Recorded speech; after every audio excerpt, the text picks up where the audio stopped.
What we're doing, we're exploring the kind of the heritage of 10 Chimneys theatrically.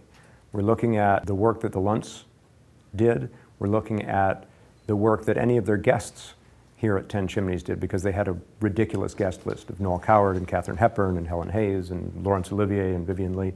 So almost embracing whatever happened or got talked about or got rehearsed or thought about within these walls.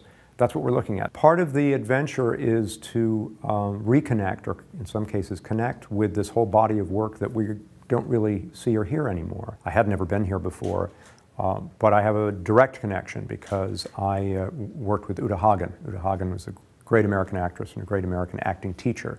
And one of her earliest gigs was playing Nina in the Lunt's production of The Seagull. And I know from having worked with Ms. Hagen how much she absorbed the lesson of their constant and amazing work ethic and their devotion to the theater. That's something that she passed on from them. So the opportunity for me to get in touch with the roots of that lineage was very important. I hope that the actors leave here recharged and inspired. These are actors who've all had a minimum of 20 years in the business. They're actors who have devoted their lives to the various regional theaters they represent.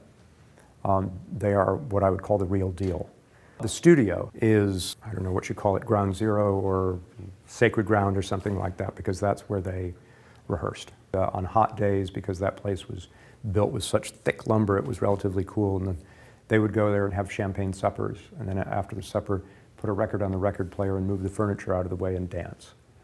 And I thought, and they do it with their friends, but also just the two of them, and I thought that's an image that I will carry with me for a long time, is the two of them in that place. What would I say to someone who wants to be an actor? It's an awfully good idea. What we need are people who care about it and believe in it, and we don't really need people who want to make a lot of money or be famous. And that's fine if you want to do that, but if you really want to make a lot of money and be famous, you should probably rob a bank or something. Because acting is a very difficult way to make money.